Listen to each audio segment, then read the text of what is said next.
Hey, what's going on, everybody? I'm trying a new spot in my car to set my phone so I can make a video. Today I want to talk about that. I'm going to show you later on a clip, and you get to see that this is important and this needs to be done. Okay? Now you might say the gig economy companies, they don't need to have this. Yes, they do need to have a food safety and handling certificate. Why? They need to be aware of the times and the distances with these food delivery orders that they're trying to send us, like 40 and 50 miles away. 1 hour delivery time, an hour and a half delivery time. Okay? They need to have these things. And they cannot send people with food that's already cooked.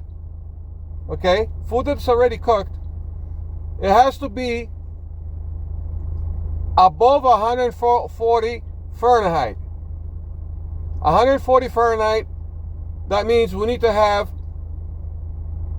heated bags in order for that to happen. What do we all have? We have insulated bags. We do not have heated bags. Okay? And with the insulated bags that we have, if the food is sitting in the bag for about an hour, the humidity from the condensation from the heat, it's going to spoil the food. Especially if you got like French fries in there or a burger. The buns and all that, the bread is going to be all moist. It's going to taste like garbage. That's the reason you cannot send a driver an hour away distance. Plus the safety concern. And if you watch the clip, I'm going to show you right now the clip, you get an idea what I'm talking about. That's why these companies cannot do that. So here we go. Here you go, guys. Here we are at the Center for Food and Safety. Okay? Food safety risk of delivered foods. That is us. That is us. Where does it say? Under this operation of delivery service, which is us, comparing with traditional delivery, prepared foods may need to wait longer as delivery persons have to pick up foods from the premises. Which, when they cook the food, when you show up, sometimes they're still cooking it, but sometimes the order can be ready. But how long has it been sitting there at the restaurant? What is the time? You don't know that. What you do know is when sometimes you go to the restaurant and the food is not ready yet. That you know. Because as soon as it's done, they give it to you. But there are times when you go to the restaurant where the food has been sitting there and you don't know how long it's been sitting there, and Ubereats wants to send you 40 miles away.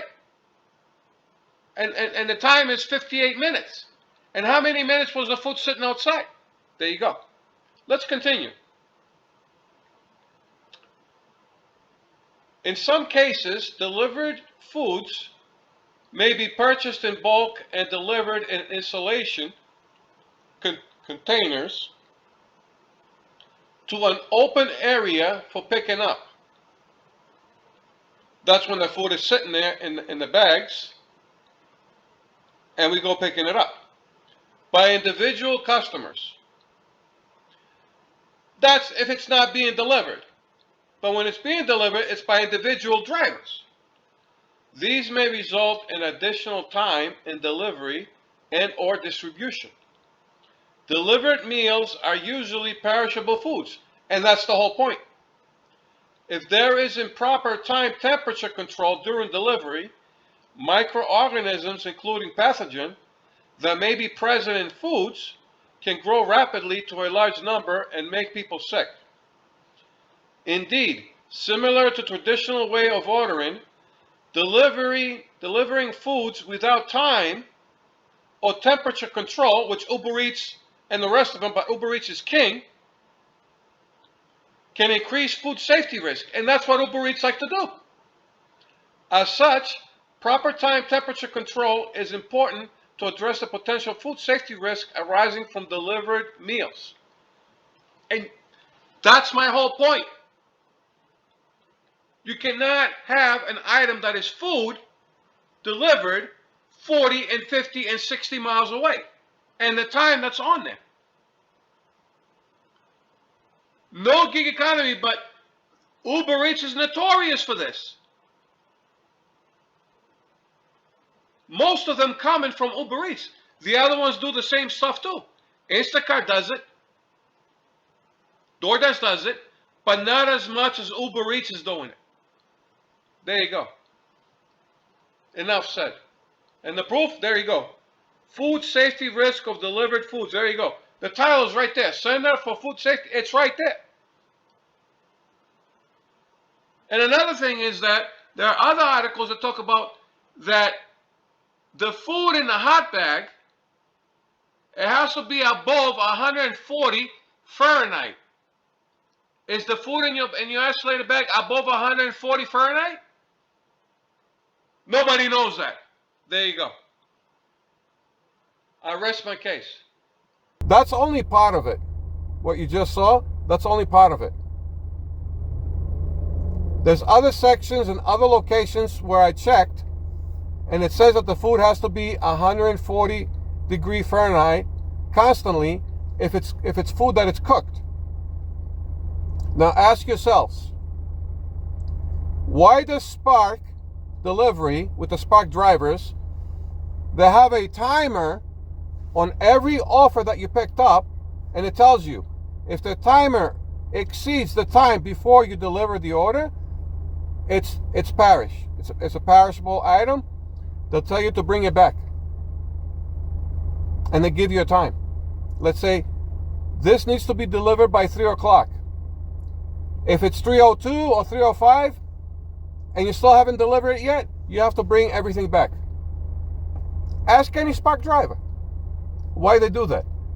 And this stuff, they call it perishable. But the time for those, for the shop and deliver, they can take a little longer than a pre-cooked food. Or let's say not the pre-cooked, the cooked food. When you pick it up from restaurants, when it's cooked, it's a shorter time that it needs to be delivered. The shop and deliver, like stuff from like Walmart or supermarkets, they give it a little bit longer of a time. But you got to have the right equipment. It says it right there. You need to have the right equipment. Not on the Spark app, but it tells you the food and safety. They tell you that you need to have heated bags. That means you have to have power, plug it in, and it's constantly keeping the food hot. Not isolated bags, that's different. And for cold stuff, you need a cooler. Not an insulated bag, you need a cooler. So we don't have the right equipment, and no driver has the right equipment. But that's fine if the food is only 15 minutes away. Distance, that's fine. Or it's 20 minutes, or maybe half an hour. That's fine, they give you up to an hour. But here's the thing. When they give you a delivery with Ubereats especially, Ubereats is going to be the one that's going to be on blast on this, because they're notorious. You're sending us an offer that's going to take 1 hour. Okay? When we go pick up the item, or let's say the food order, we see it that it's sitting on the top of the shelf.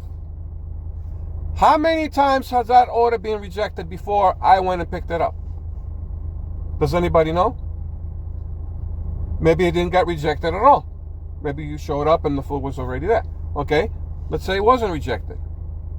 How long was it sitting there when you showed up and you saw it that it was on the shelf? Was it 5 minutes or 10 minutes? That gets added to the delivery time. Another scenario, that order could have been rejected by 5 drivers while it was on the shelf. And it could have been on the shelf for 30 minutes. And it's been rejected by drivers. Now they send you that offer to go pick it up. And you get there and you see that the order's on the shelf. You pick it up. and they give you 1 hour to deliver this, but you don't even know that the order has been rejected for 30 minutes and it was sitting out there for 30 minutes. And now you got to drive an hour for this order, and it's actually an hour and a half because you don't know how long it's been sitting there. And what about when you hit traffic? An accident happened on the way there and added another 15-20 minutes. That's why you cannot have orders that take about an hour to deliver, because you don't know how many times that order been rejected and it's been sitting out there, and you don't know the traffic on the way there because it's happening live while you're delivering. The longer the distance, the more chances you're going to get into some kind of issue, especially with traffic. So just when you think you just did it in 1 hour, in reality, it could be more than an hour. It could be an hour and a half. There you go. That's why delivery should be done 15 minutes to a half an hour, tops. That includes the time and distance. 15 to 20 minutes, I'll say, but 15 minutes to 30 minutes, delivery time and distance, that's perfect. But when they're trying to send you orders that'll take about an hour, like 55 minutes, 57 minutes, 58 minutes, especially with Ubereats, that's wrong. That's wrong. And they don't even want to pay you for it either. They want to pay you $3 for it. There you go. I rest my case.